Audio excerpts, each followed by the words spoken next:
What if you could grow your own food, restore the land, and create a self-sustaining ecosystem right where you live? Welcome to the world of permaculture. Currently, we're at Vale Ondula, a permaculture site in northern Portugal next to the Douro River. Many think permaculture is just gardening, but it's actually a design science, rooted in systems science and inspired by forest ecosystems. It looks at how all systems, natural and human, can be structured to enhance biodiversity and ecological support while increasing food production. It isn't a specific technique, it's the software behind farming systems. The same design logic that places a nitrogen-fixing bush near a fruit tree can also shape how a neighborhood organizes its water, food, and even economy. Permaculture has already shaped society in different ways. During Argentina's economic collapse, systems like this kept neighborhoods trading, eating, and afloat. Permaculture is more than just self-reliance. It's about building collective resilience. It began as a response to the damage of industrial agriculture. Soils stripped, rivers poisoned, biodiversity erased. Its aim wasn't just to grow food, but to heal landscapes. To design farms that would store carbon, rebuild soil, and invite species back. By using this design system, we can generate yields for generations to come. At its core, permaculture rests on three ethics. Earth care, to protect and regenerate natural systems. People care, to ensure human needs are sustainably met. And fair share, to ensure resources and surpluses support both Earth and people fairly. These are the survival strategies of permaculture, drawn from cultures that lived in place long enough to become part of the ecosystem. A step beyond the three ethics are the 12 design principles, which are the key to understanding and implementing permaculture in the real world. The first principle of permaculture is observe and interact. Before planting a single seed, we must observe. We see how the sun crosses the land, where water flows and which wild plants are thriving. Even a few weeks can reveal a lot. Soil says a lot about the land. Earthworms, the color of the soil, and the texture can signify life and fertility. And when soil is exhausted, permaculture restores balance by introducing nitrogen-fixing plants like clover and bioaccumulators such as comfrey. These plants mine deep minerals and share them through decomposing leaves. In permaculture, vertical structure is important to maximize biodiversity, capture sunlight, and use space efficiently. In a food forest design, this structure can be simplified into three basic layers. The layers of plants work together. Trees form a protective canopy, beneath which shrubs grow in the mid-level, while herbs grow on the soil. This three-story structure should be designed so that taller plants shelter shade lovers, and space in the canopy is cleared to allow sunlight for light-loving shrubs and herbs. The herbs themselves can support the system by deterring pests from the trees. Aromatic herbs like lavender, thyme, rosemary, and mint repel pests with their strong scents, while alliums such as garlic, chives, and onions are great for fungal protection. At Vale Ondula, our terraces take advantage of elevation differences to direct sunlight and water more effectively, and we have selectively thinned the trees to give plants the space and light they need to thrive. Low-maintenance perennials, which return year after year, typically need just a tenth of the water and work compared to annuals, and the annuals, which only last a year, are planted near the home for easy tending. The key is using energy wisely, considering where it comes from and where it goes. Every site is unique. For example, some food forests prioritize food production, while others focus on restoring biodiversity. But actually, a well-designed system should nourish people and heal ecosystems at the same time. A large proportion of ecosystems naturally move toward forests, and permaculture harnesses this energy by managing tree species and selecting plants that support natural processes while producing food for human use. We select plants that build soil, feed pollinators, and offer medicine. Capturing energy can take many forms. Not only can we install solar panels to harvest sunlight, but we can collect water too. Water held in biomass is the foundation of resilience. Terraces, ditches, and mulch slow water, sink it into the soil, and reduce evaporation. Even refusing to till the soil will help keep the mycorrhizal network intact, which helps distribute water across the land. Permaculture is a way of viewing the world. It works with nature rather than against it. A good permaculture designer should pay close attention to local conditions, microclimates, and the existing flora, aiming to work with what already exists in the space, rather than introducing new structures and species that require additional energy and resources. The invitation is to slow down, watch, and listen, because nature already knows what to do. Some see permaculture as too slow or too small to feed the world, but it's all about yield. Food, soil health, clean water, and resilience. In well-designed systems, yield can be impressive. For example, a fig tree can feed a small community. Beneath it, calendula attracts pollinators and pest predators, while chickens help turn fallen fruit and kitchen scraps into rich compost, offering eggs as a byproduct. These are stacked functions. Every plant and animal earns its place. This stacking of roles creates a web of cooperation, not just a collection of crops. In acidic soils, we can use sweet chestnuts and heather as indicators of native adaptation. In poor soils, we can plant nitrogen fixers like lupins, clover, or fava beans to build fertility over time. And on the lowest level, wild fennel, parsley, and nasturtium grow well, each attracting beneficial insects and filling nutritional and medicinal roles. Producing a yield also means thinking of efficiency. In industrial agriculture, we use a massive amount of fossil fuels for growing a single crop like wheat. But in a permaculture system, energy flows from the sun to the plant, to the soil, and back again. We build in loops. Not everything works. Direct seeding often fails when seeds are eaten. Plants that flourish in one climate struggle in another. But permaculture welcomes feedback.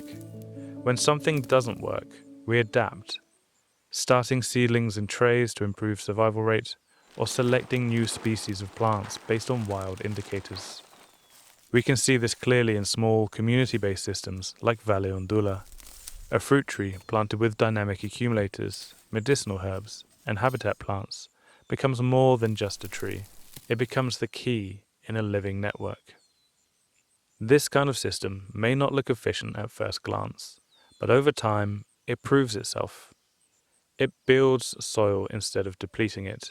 It holds water instead of letting it run off. It produces food with fewer and fewer external inputs.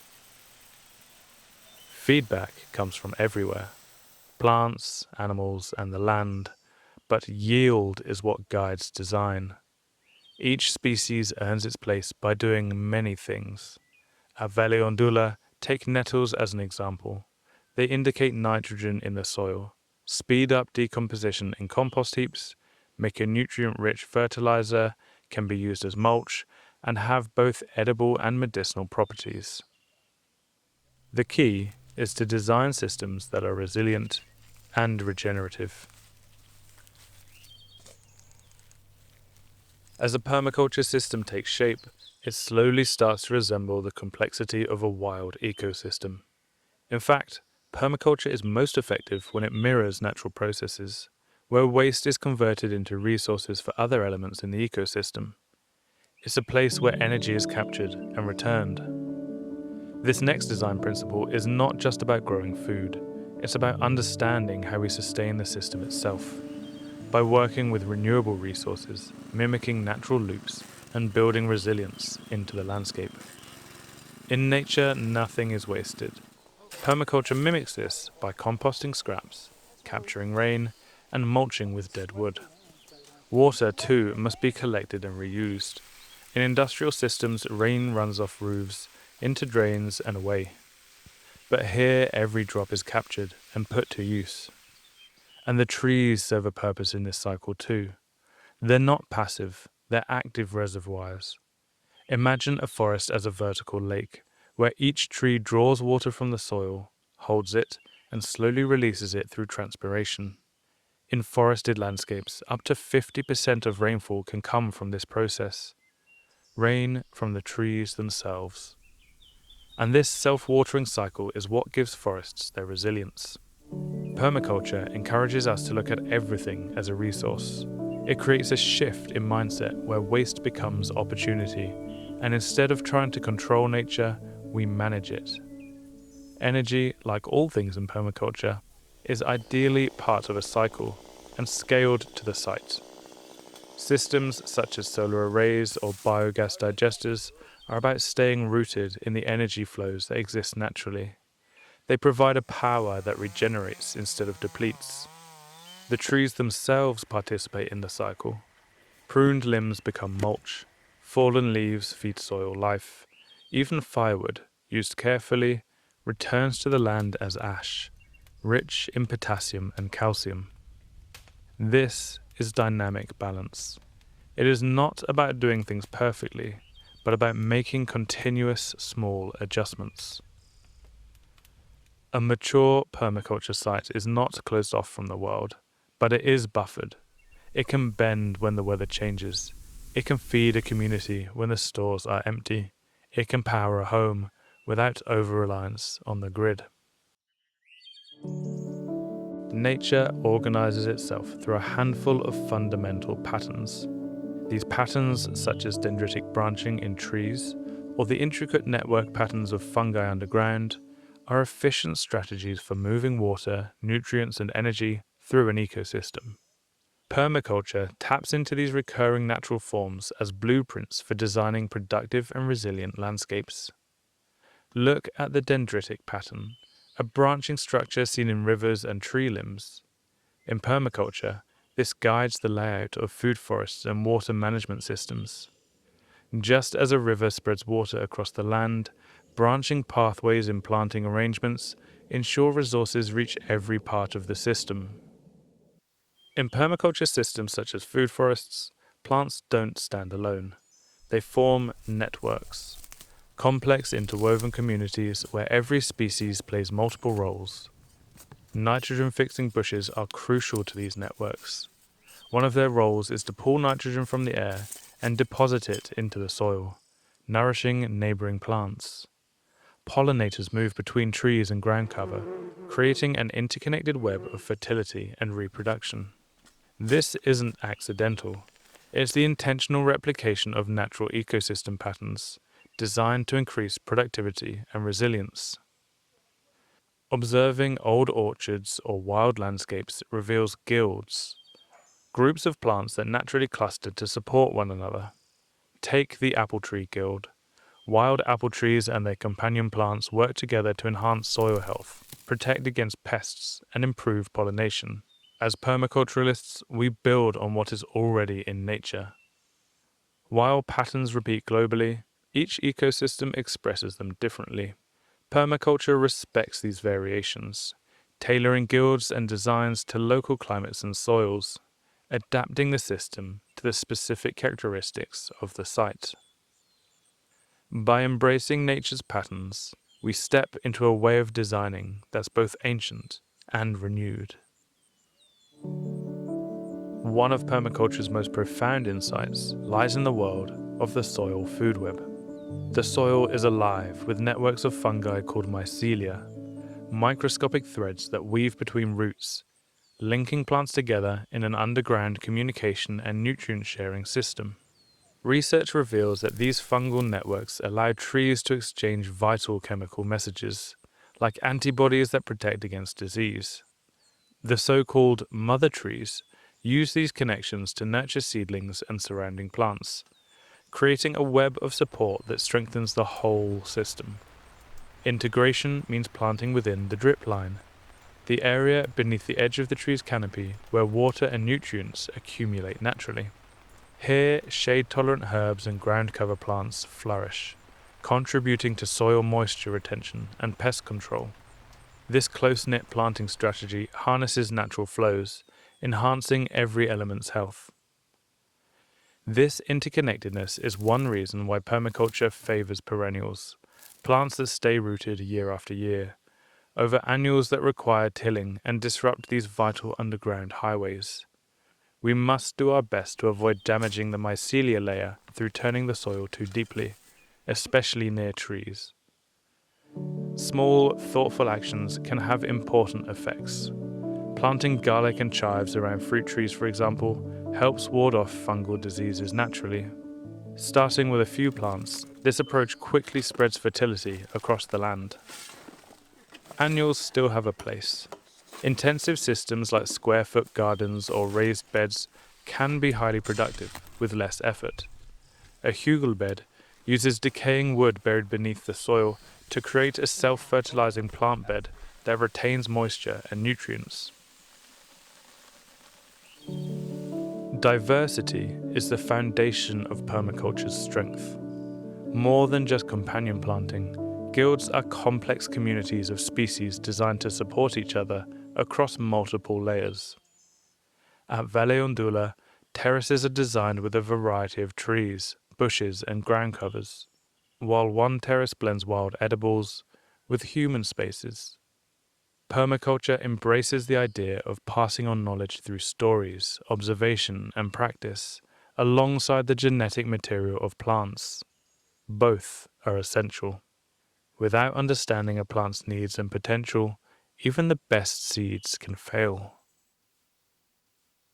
Edges are the meeting points between different ecosystems, like forest and meadow, or land and water. They are hotspots of biodiversity, where species from both systems overlap. These zones are where nutrients, organisms, and energy flow freely. It means that edges support greater numbers and varieties of species than the ecosystems they connect. In permaculture, valuing edges means designing landscapes to intentionally create and nurture these transition zones.